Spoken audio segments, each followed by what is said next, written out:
noite! Boa noite, Sandro. E aí, Michel, tudo bem, mano? Ó, Beleza, e você, amigo? beleza, naquelas, né? A gente tá ligado como que tá aí a situação e a gente segue nessa resistência. O primeiro que entra no sarau, a gente faz o nosso grito de guerra. Então você é o escolhido hoje para ajudar a gente nesse grito de guerra aí, firmeza? Tá É fácil. bom. Vou falar Jaraguá, você repete Guarani. Taipa, Guarani. Sarau Segunda Negra, Guarani. Soró, firmeza permanente. Tá Gravou aí? bom. Ô, Jaraguá é? Guarani, Taipazé, Guarani, Sarau Segunda Negra, é Guarani. Soró, Firmeza permanente. é isso, está aberto o Sarau Segunda Negra. O Sarau Segunda Negra é aquele sarau que a gente não fazia, não faz nem lista, né? Mas quando tem o convidado, ele sempre, a gente convida ele primeiro. Lá no bar a gente fazia assim, aqui também. E essa primeira hora é para a gente trocar uma ideia sobre esse circuito clandestino, que é a primeira vez que a gente conseguiu convidar o Sarau Elo da Corrente para participar, se aproximou mais. E vamos trocar uma ideia também sobre referência literária que o Sarau da Corrente é, de lançar escritores e escritoras aí marginais, com poesias marginais, com crônicas marginais, com crônicas varzianas, tem de tudo no Sarau da Corrente. E antes de continuidade de tudo, eu queria que você falasse um pouquinho do Sarau Elo da Corrente, tá ligado? Falasse aí, se apresentasse e falar um pouquinho lá do começo, né? Quando, antes de tudo, ali capinando o mato ali, tá ligado? Sabe? Que quando tá só o mato, você chega lá, corta o bagulho, depois você coloca as traves e faz o campinho e começa o jogo. Sim, Sandro. Eu acompanhei e vi, agradeço, mano, primeiro o convite de participar com vocês aí do Circuito Clandestino, de poder mais uma vez estar com vocês, mano, nesse trampo bacana que o Sarau Segunda Negra tem feito. E como você falou, na medida do possível a gente vai caminhando, mas fica feliz de se encontrar também, porque vale celebrar, né, mano, as conquistas que tem no caminho, porque a gente também colhe, né, apesar de ser um momento de grande reflexão e de muito desacerto, mas a gente também tem colheitas a fazer e precisa estar atento, né, nas colheitas para não deixar ela passar, né? Senão a gente só lamenta, mas não colhe também. E eu vejo esse momento como uma celebração.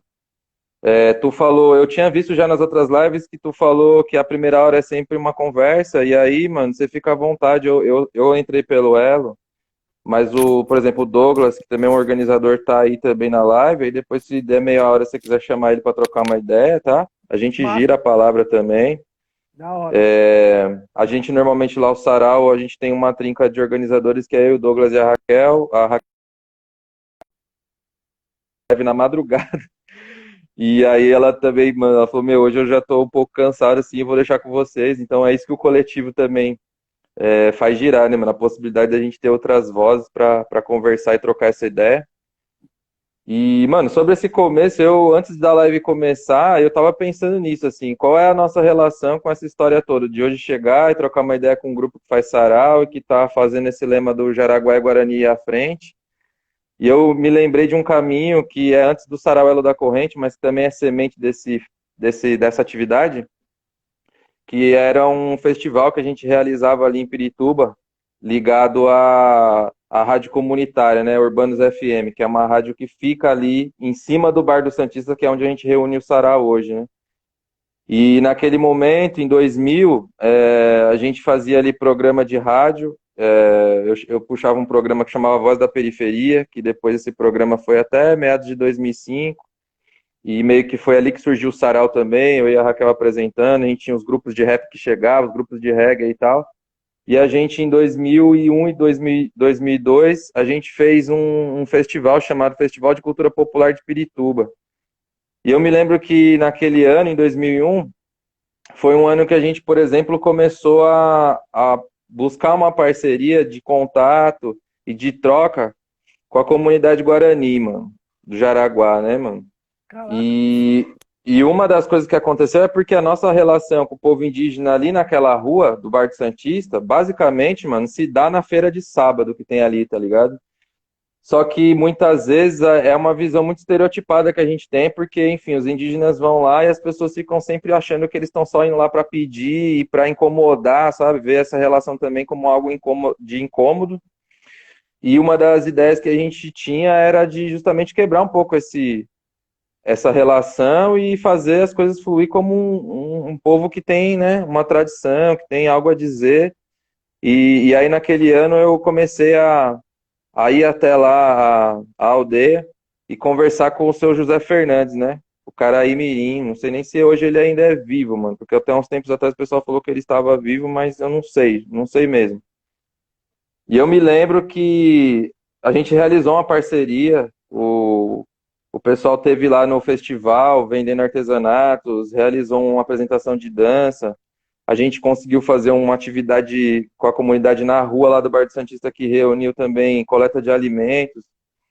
Era o que a gente podia fazer naquele momento. A gente não tinha também tanta ainda informação e tanto conhecimento como hoje para pensar em autonomia, protagonismo, sabe? A gente era meio paternalista mesmo. Isso é fato, mano. Há 20 anos atrás, nosso pensamento sobre as coisas era mais limitado, tá ligado?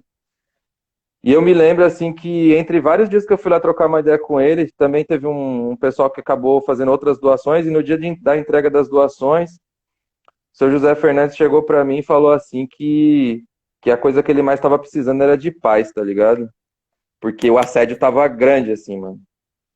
E aí eu entendi que naquele momento ele não tava falando assim, não, você tá vindo aqui, tá assediando e tá sendo zoado, mas ele tava dizendo também porque tava muita procura das missões evangélicas lá, entendeu?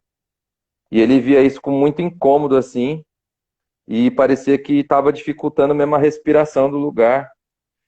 E isso, mano, foi uma das coisas que fez eu dar um passo atrás, inclusive, nesse contato, assim, porque eu pensei que eu tava sendo mais um nesse mesmo sentido, sabe, de pressionar e de fazer um contato forçado. E por isso dei vários passos atrás, assim. E hoje eu fiquei feliz porque depois, mano, que os caminhos foram se desenhando, o sarau veio, eu vi que outras gerações que chegaram depois, com uma outra mente também, começaram a ter outros contatos, entende? Quando eu vou lá no Sarau Segunda Negra e vejo vocês também fazendo uma relação diferente com essa busca do Guarani e com o Jaraguá Guarani, eu entendi que era isso, mano. Eu tinha que ter paciência para deixar as coisas fluir, sabe? Eu tava querendo ter um controle de atuar e estar perto, mas naquele momento ele falava assim: a gente tá querendo só respirar. Caralho. E aí, mano, foi uma das Ó, coisas que fez então a gente pensar em outras alternativas, mas também não ficar meio que tá forçando uma ação lá, né? E em vários momentos algumas pessoas nos perguntaram: vocês estão lá perto, por que vocês não fazem uma coisa lá? Eu falei, mano, é porque antes de ter o sarau, a gente foi convidado a fazer, a deixar com que as pessoas respirassem. Então a gente pediu para, a gente deu um passo atrás e fez isso. E aí, então, como ele é um senhor sábio, ele falou algo sábio que era, deixa o tempo acontecer. E aí, quando o tempo aconteceu, não foi com nós, mas foi com outros grupos, né, mano? E agora a gente se religa com vocês e com outras pessoas que eu tenho encontrado, que inclusive recebem batismo de nomes lá, né, mano? E a relação é outra, que se tornaram amigos na escola, enfim, várias outras relações, assim. E eu acho que aí, então, ressignificou, né, mano? Eu consegui entender que aquela paciência do momento era justamente essa, de esperar, de que entender que aquele não era o momento mesmo de um contato, e porque o assédio estava grande. E aí, a partir disso que então eu pensei em outras ações, e aí sim a gente veio a pensar em construir um sarau, porque a gente estava também muito focado em atuar na comunidade Guarani, mas a ah, gente não isso estava tudo, fazendo nem desculpa, isso tudo era antes do sarau? antes do sarau, 2001, mano. Caralho. 6 anos antes, mano. 6 anos antes, entende? Isso há 19 anos atrás. E aí, depois disso, isso motivou a gente a então a focar na nossa rua, tá ligado? Essa é a ideia. É, Que o também a gente próximo, né? estava querendo abraçar tudo, a gente estava querendo abraçar talvez tudo, e não tinha esse oxigênio ainda, mas a gente tinha que ter um contato ali na nossa rua. E daí sim, mano, a gente passou a entender a nossa rua melhor, e veio surgir o sarau. Então, da rádio veio o sarau muito inspirado nessas caminhadas também, mas aí é diferente. A gente foi ver outros saraus, como os que a gente tem como referência da Cooperife do BIM, mas a gente foi observar. Não foi lá colocar o pé e falar quem nós é, nós foi lá olhar, entendeu? Foi se motivar com aquele pessoal que a gente via como pessoas próximas, porque entendia as mesmas histórias das poesias, a gente via que os bairros eram parecidos, mas a gente respirou e falou, não, mano, agora a gente fica quietinho e a gente depois, se a gente achar que isso vale fazer no nosso bairro, a gente faz. E foi então daí que surgiu a ideia de fazer o sarau, né? A gente só foi falar em sarau por aí quando a gente já tinha o elo da corrente com mais de um ano, assim. Porque até então a gente aparecia quietinho, eu e a Raquel, em vários eventos, para observar e aprender, entendeu? É isso, sapatinho ali, observar e isso aí mesmo, para aprender, mano. Que louco que essa história, né, já tinha uma relação lá no fundo. Como você falou, eu já vejo também muito parecido com o que você falou com o lance do tempo, por morar desse lado também e me cobrar. Hoje eu me cobro menos, mas eu me cobrava porque demorou tanto para se aproximar. E depois eu percebi que as nossas ações, nossos coletivos, é reflexo dessa correria sua, é reflexo do Fofão que fazia evento na década de 90 com a atitude punk lá na aldeia. E isso você vai pegando essas histórias e você vai vendo que mano, a gente é reflexo de várias lutas, de vários encontros e de pessoas que querem fazer algo, não aceita o que está posto e quer mudar de alguma maneira. E você vai pegando esses reflexos de luta, vai trazendo para você, para os seus coletivos e começa a andar, né? O Thiago falou aqui do José Fernandes. Falou que ele mora em Taipas, mano, agora. Ele. Ah, por isso que eu pensei, mano, você vê, eu tava até pensando aqui se ele ainda estava vivo, porque de fato eu nunca mais vi ele lá, e eu sempre observo, apesar de eu não estar diretamente lá, eu tô sempre, que eu fui, eu até então, né, morava até fevereiro lá perto, eu tava no pico quase todo dia, então eu sempre vi as pessoas mais velhas que dessa época dessa parceria, então eu não sabia, assim, se ele estava vivo ou não, mas é esse senhor mesmo, acho que o nome dele eu não lembro se é Caraimirim o nome dele, o nome É. indígena, Ou é... Xeramoim, não vou Ah, saber. tá. Caraimirim era outra pessoa, então. Xeramoim, então Xeramoim é alguma coisa, como fosse um Xondaro também, um guerreiro. Thiago pode mandar uma mensagem explicando. Não, ele falou que não é Taipas não, eu tô louco, Tapiraí, interior de São Tapiraí. Ah, é. Tapiraí, pode crer. Vixe, Pensei que então era era isso Taipas, mesmo. Não tinha nem como encontrar. então deve Assim, eu não estar lá. conheço essa cidade, né? Eu também Massa, não. mano. Então, eu não sabia, não sabia. Mas então, é isso. Ele foi o sábio que naquele momento falou pra mim. A gente precisa só de respiro, de tempo, de espaço. Não dá pra colar muito assim. Ele falou numa boa, mano. Não me senti tirado. Falou numa Que boa. louco. Dá um tempo para nós, porque tá cheio de gente fazendo missão aqui para transformar a gente em cristão. E aí não dá nem para dar uma atenção também para quem tá chegando com outras ideias. Fica parecendo até que é a mesma coisa, sabe? Sufocando para falar, então, nós temos algo a dizer, nós temos algo a fazer. E a gente. A, a gente está no mês de agosto, né? É um mês do novo ciclo deles, né? A gente até colocou no Certo. flyer a Arapiaú, significa o novo ciclo, como se fosse um ano novo ali, tudo se renovando, né? E a gente trocou ideia com eles, se a gente poderia estar usando nesse contexto desse evento, as lideranças falou que não, tudo bem, pode usar. A gente tem muito esse lance de sempre perguntar para eles, sempre respeitar o tempo deles.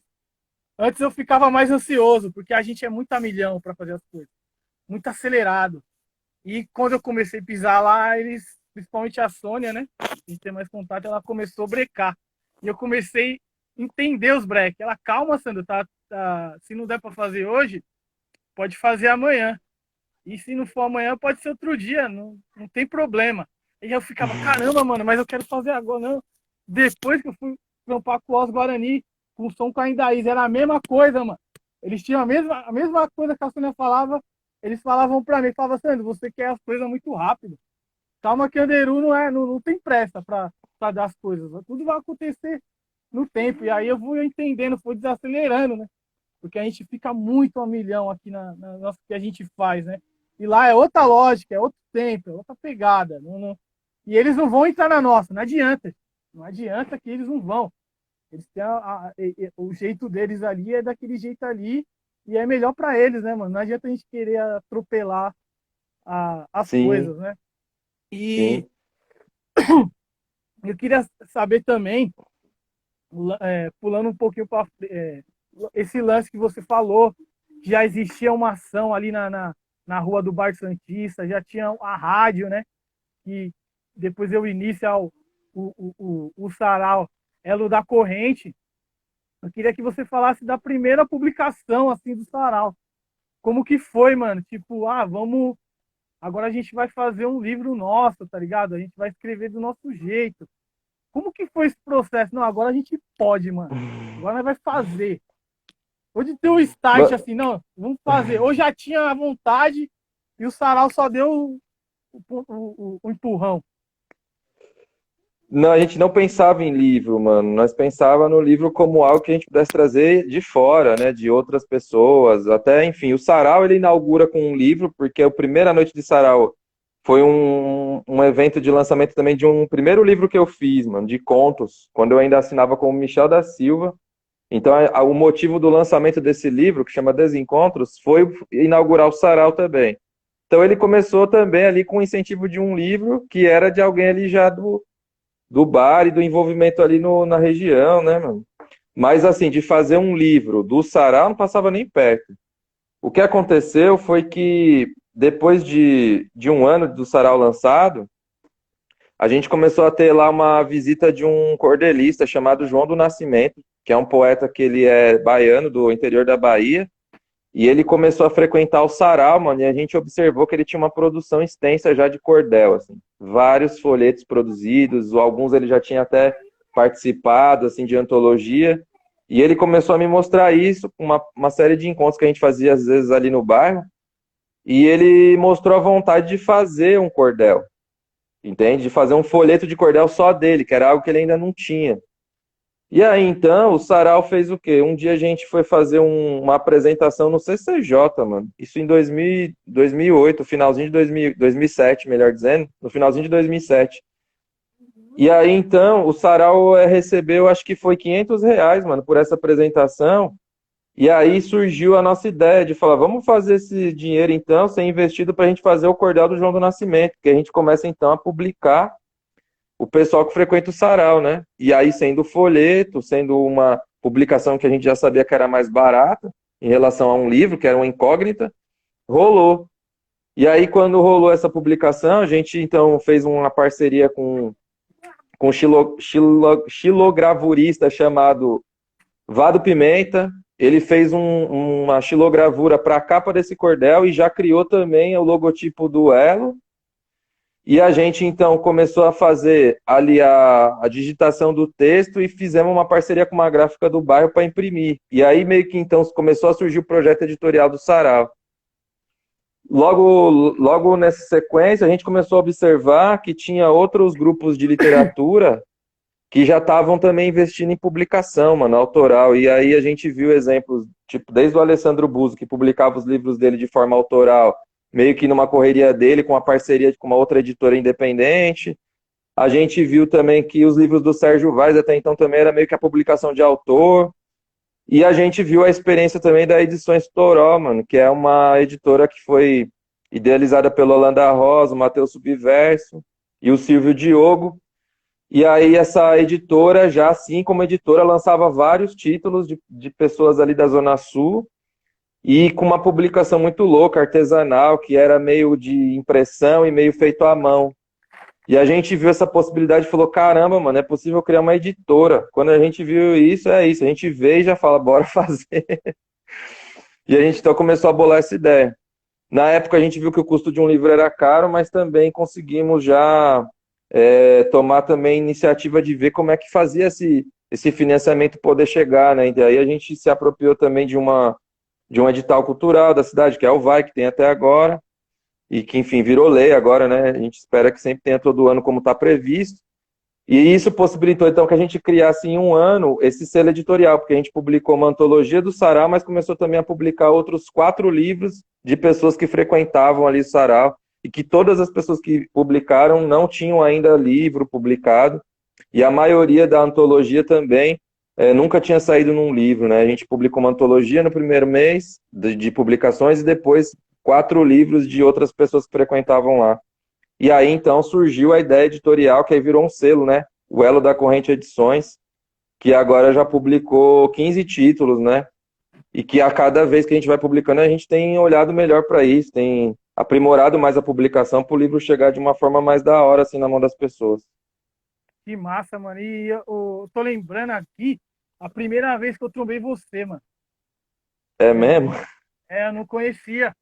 A Sandra, que era da Dre, lá da Lapa, não me engano, ela é diretora de uma escola aqui perto da Doença, ela tinha me falado, o Michel, do Elo da Corrente, ele vai também nessa parada.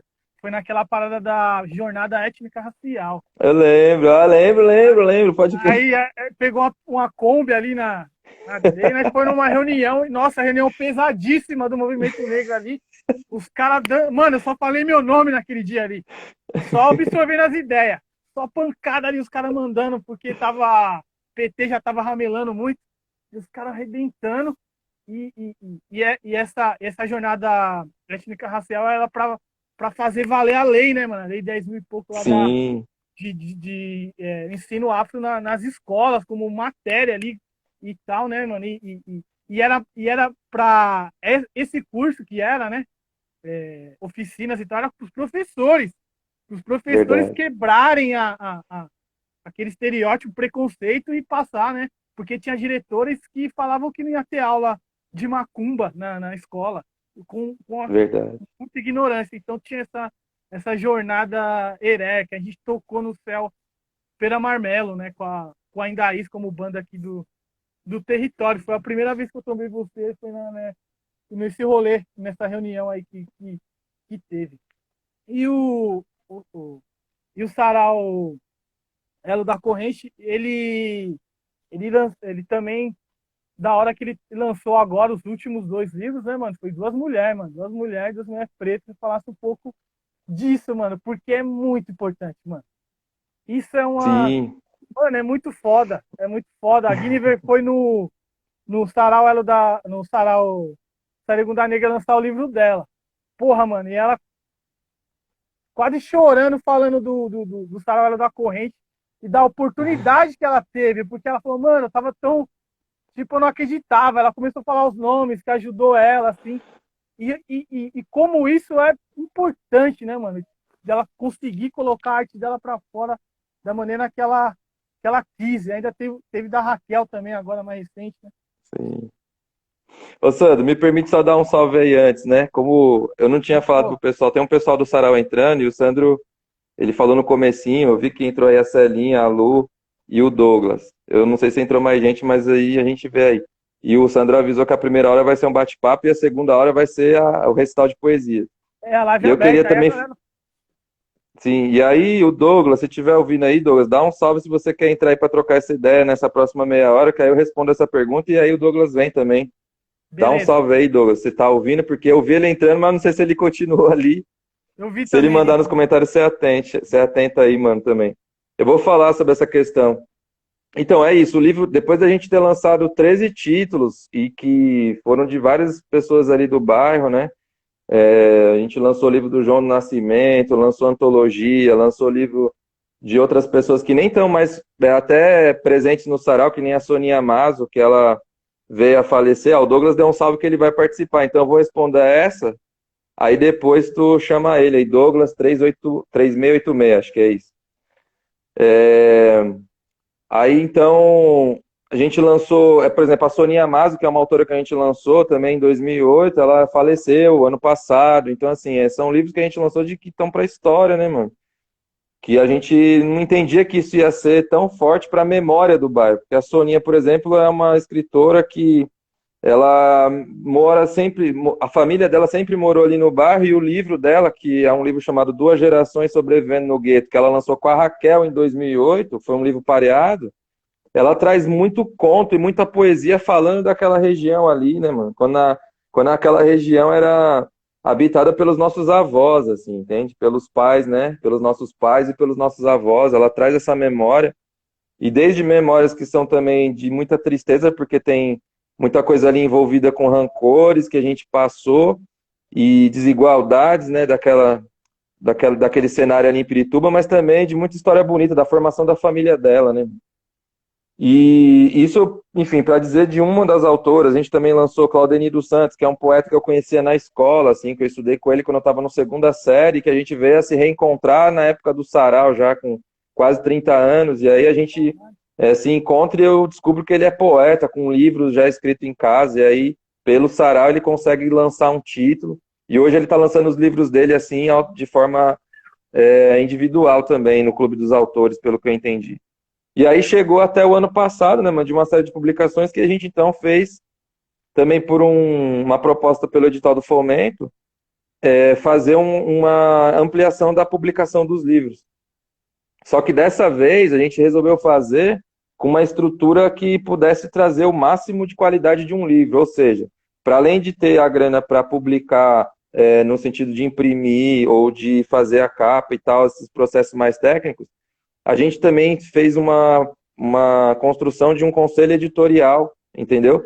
Que então formou uma roda de 6 pessoas que a gente convidou a dedo, assim, para discutir a obra que ia ser publicada. Então, quando a gente publicou esse primeiro livro da Guinevere, que é o Infinito Rubro Carmim, então aconteceu na Rua Jurubim, lá, mano, onde acontece o sarau. O Almirante tá dando um salve. O Almirante! Almirante morou lá. Ele morou lá na Rua Jurubim, o Almirante. Quando a gente se conheceu, ele falou, eu morava ali, ó. Da hora. Então ele tá ligado. E aí, quando a gente então conversou com a Guinevere e entendeu que ela tinha um livro de poemas, a gente falou, a gente tem a ideia de publicar contigo, a gente até está propondo um projeto para isso, mas é assim, a gente vai querer discutir o seu livro primeiro, entendeu? Porque a gente foi entendendo ao longo dos caminhos que isso era a melhor forma dos livros chegar no público leitor, mano. Porque a gente às vezes pega um livro que a gente gosta, um livro, sei lá, pode citar qualquer trabalho que você leu, mano, ultimamente, assim, esses que são bem distribuídos. Se a gente fosse falar de um livro da cultura indígena que tá bombando, é o do Ailton Krenak, né? Isso. Por exemplo. Esses livros, mano, eles passam por vários crivos de leitura antes de chegar na nossa mão, tá ligado? Tem sempre um conselho editorial que lê, que discute com o autor, que ele consegue entender o que as pessoas estão compreendendo do livro antes do livro chegar na leitura, na estante da livraria ali, certo? É uma discussão toda sobre o conceito da obra, sobre como é que vai sair a capa. Isso tem que fazer através de conselho, mano. É a ideia de uma roda para conversa, que dá o tempo da obra maturar também.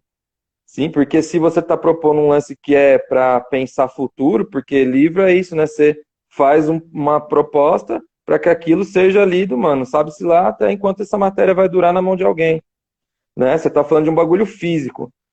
Então, você tem que pensar que se é para a posteridade, né? Se é para algo que vai para além do dia do lançamento, que a gente possa trocar o máximo do tempo ali, deixar esse livro mesmo ficar em banho-maria um pouco, que ele possa ser lido por mais de uma cabeça, que essas pessoas possam dizer o que esse livro tem de bom, mas o que esse livro também tem de contradição, tá ligado?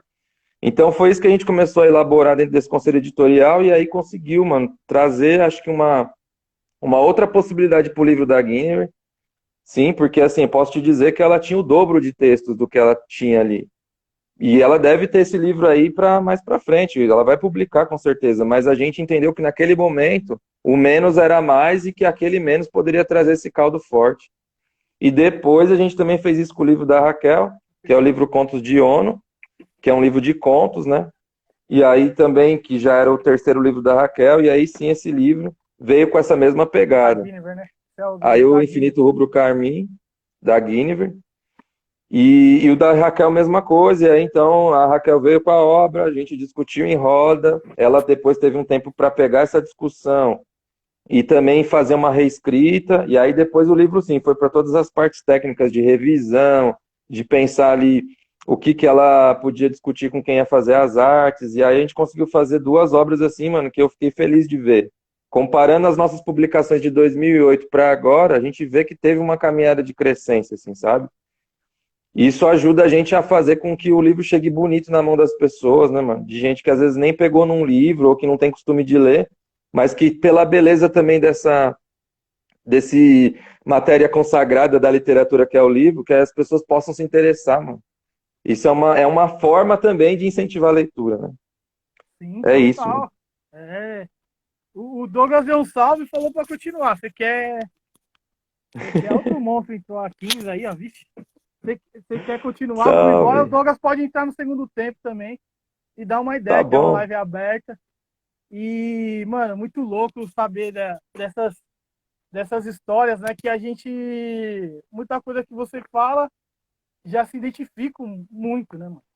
E tive uma coisa que você falou, até falou um pouco aqui por cima, assim, que eu peguei, né?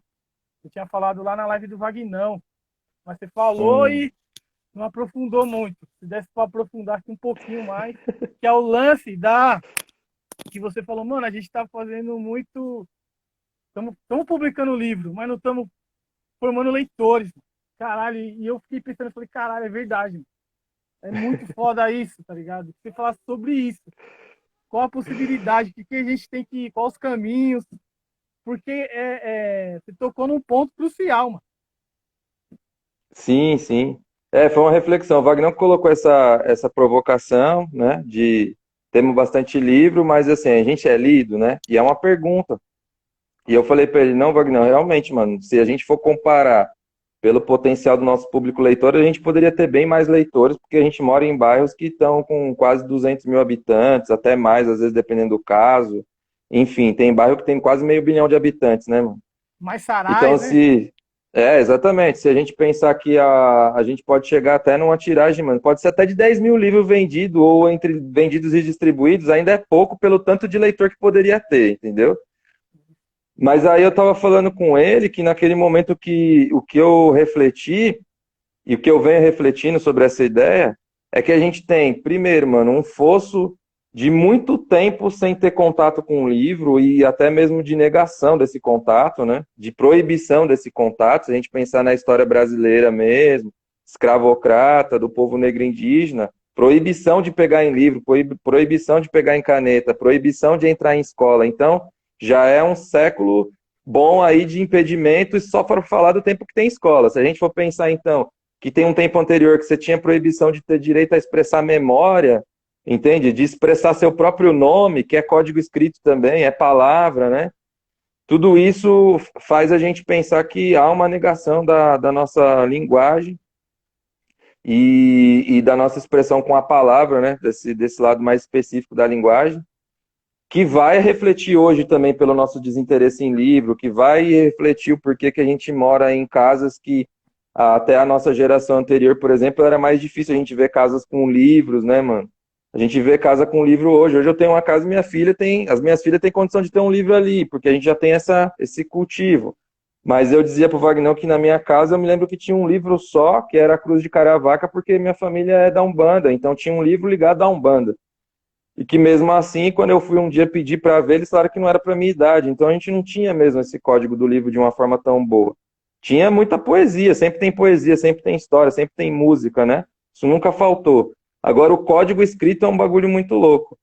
E o porquê que também penso que não gira, que não gira tanto assim entre nós esse código ser tranquilo. Já evoluiu bastante, mas, mano, esse fosso vai ter que perdurar mais tempo da gente estar atuando nele para plantar coisas ali, né? Fazer essa terra, esse fosso ser coberto com terra fértil.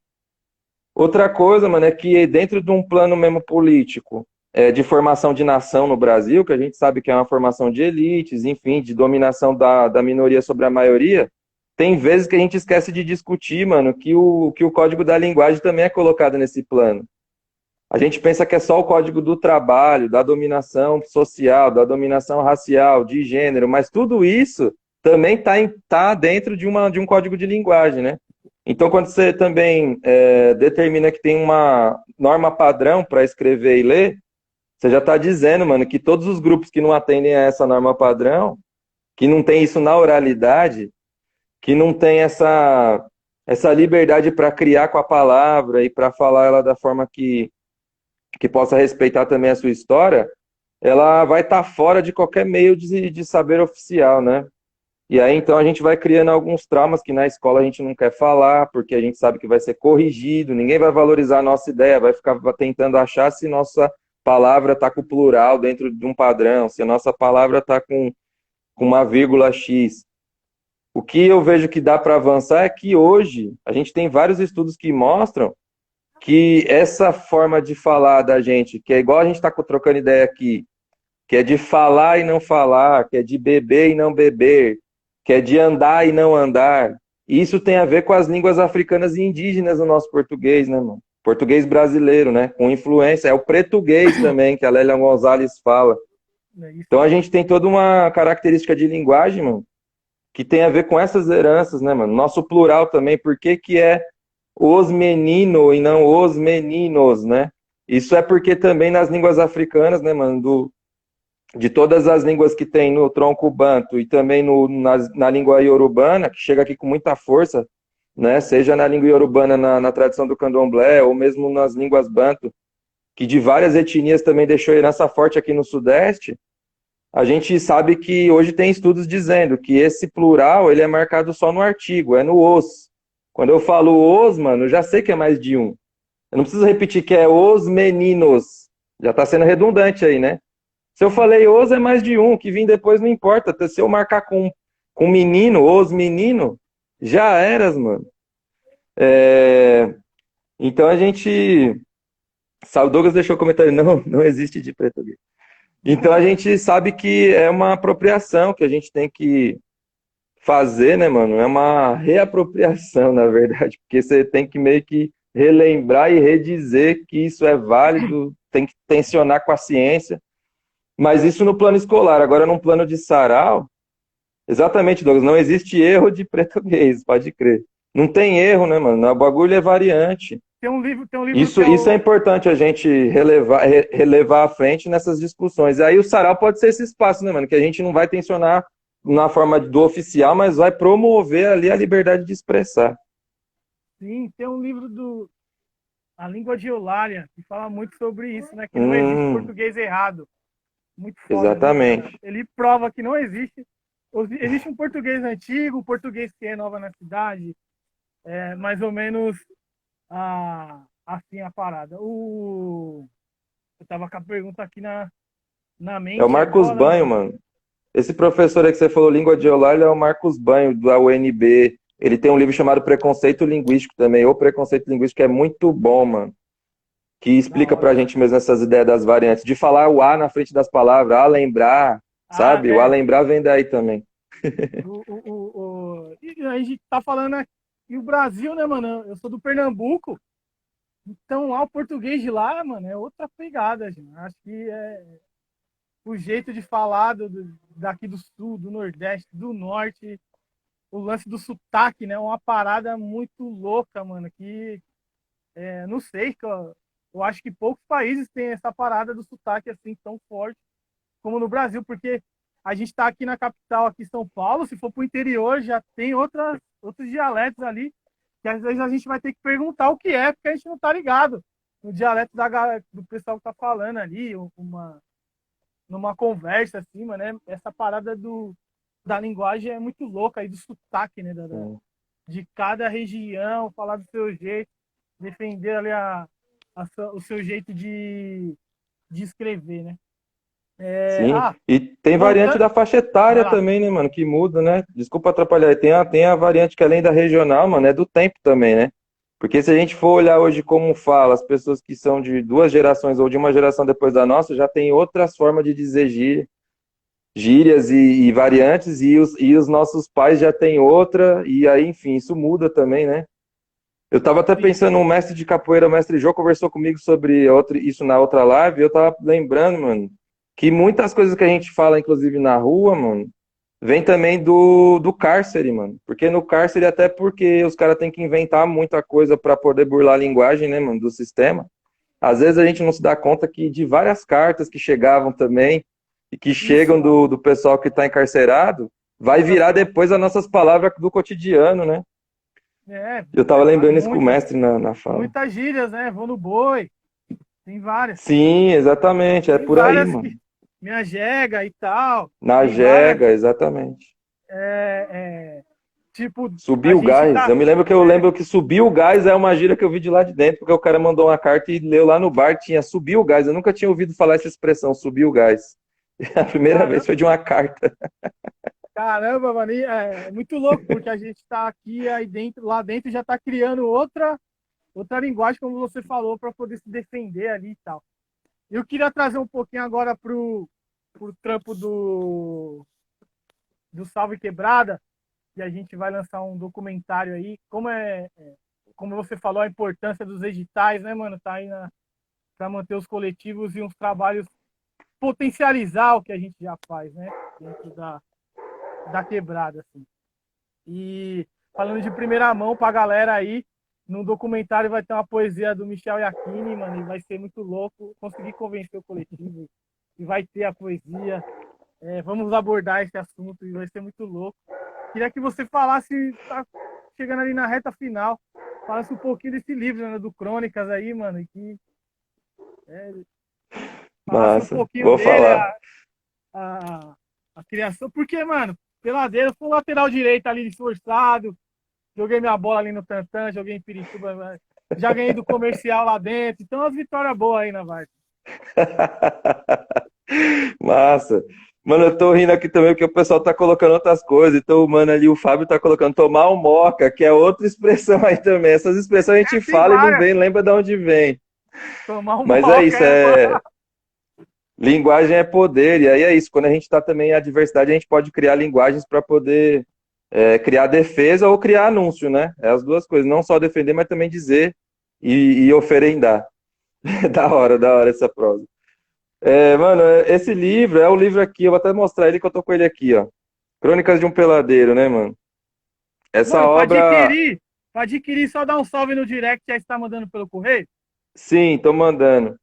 Eu imprimi Massa, alguns agora e aí tô mandando. Saiu uma leva hoje, e aí quem tiver interesse, é só mandar no direct. massa. É, eu publiquei esse livro em 2014, a primeira edição. Ele tinha outra capa e tal. Mas foi numa intenção, num desafio mesmo, porque eu também sempre gostei dessa ideia de futebol. E aí, que nem você falou, mano, eu era também um zagueiro esforçado, que jogava ali no Regina, ali também, no Santa Mônica, que joguei ali no Centro Esportivo, que fui. Eu lembrei que eu trombava o Fofão e o Dedê, acho que talvez o Fofão, mas o Dedê eu não lembro, mas o Fofão a gente chegou a conversar que a gente jogou quando a gente era moleque contra, mas nem se conhecia. Ele Que da jogava no hora. Acadêmicos de Perus e Já eu joguei jogava no contra, Jardim Regina. já joguei contra o Acadêmicos muitas vezes. Nossa, e eu falava, mano, era mó pegada ali nos campos. Eu lembro que era ali num campo que tinha Na ali na entrada de Raimundo, Perus, mano. na entrada de Perus, lado direito aqui, ó, não existe mais. Sim, exatamente. Era um campo ali, mano, que tinha nossa, terrão que era pegada ali, mano. Eu lembro que era molecada de 15, 14 anos, mas saindo meio que na porrada já por causa de futebol. O bagulho é louco. Então era essa memória. E eu também sempre gostei de ver o jogo da Várzea dos mais velhos e cheguei também a correr na Várzea um tempo, né? Mas o que mais acho que ficou é justamente essa possibilidade de ver as histórias da parada. Acho que é o que mais ficou em mim. E que aí eu tinha um desafio de escrever, porque eu nunca consegui escrever sobre futebol depois que eu comecei a lidar com literatura. O Douglas tá falando assim, nada, meio campo com categoria. Eu jogava no meio campo também. É que Ó, aí sim. eu falo que eu era mais zagueiro porque era o campo de segurança ali. Mas eu também jogava no meio campo também, de volante. E aí, mano, eu lembro que um dia a escritora Cidinha da Silva, ela começou a me falar, mano, por que você não escreve, né, sobre futebol? Ela me convidou para escrever um livro sobre futebol, porque a gente conversava sobre futebol. A Cidinha da Silva, ela gosta muito de futebol, ela é atleticana, assim, daquelas que assiste o jogo, que para no domingão para ver o jogo. E a gente trocava altas ideias sobre futebol e Só ela me convidou elogia para aí, ó. escrever um livro. Só elogia aí sobre Ela, futebol. Aí, ó. sim, mano, Clandestinos também. Uma vez eu fui lançar esse livro com o Clandestinos, que é o time do Almirante. Foi mó satisfação, a gente bateu uma bola lá. Joguei, nossa, fazia muito tempo que eu não jogava, mas deu certo, deu certo. Eu consegui dar uns carrinhos, mostrei pelo menos vontade aquele dia. O Almirante na lateral ali, mano, joga bem também, capitão. Da hora. E aí a Cidinha me provocou nessa ideia e eu então comecei a escrever as crônicas e publicar, assim. Ela tinha visto umas crônicas e falou, Michel, acho que tem uma pegada, vamos fazer um livro junto. Ela ofereceu para uma editora, esse livro não vingou na editora, e aí então a gente cada um ficou com o seu trabalho, e depois de uns anos eu resolvi então fazer esse livro. E aí fui escrevendo, mano, memórias, né? Desde essas memórias de moleque, desses campos de terra ali, Jaraguá, Perus, Taipas, Pirituba, que é isso, a gente ficava rodando. Eu lembro que tinha a Copa Zona Oeste, então a gente rodava vários campos ali. Terceira E liderança. depois, mano, isso, exatamente. Liderança, pode crer, vários times ali. E aí depois eu comecei também a falar sobre algumas coisas do futebol que pudessem ser mesmo uma ideia de falar do drible, do rolinho, tá ligado? Da defesa, do goleiro. E também comecei a falar sobre essa relação entre futebol e a homofobia, futebol e o machismo. Eu comecei a falar um pouco disso, que eu achei que era tema que faltava na discussão do futebol, né? Que os comentaristas e os colunistas não falam muito.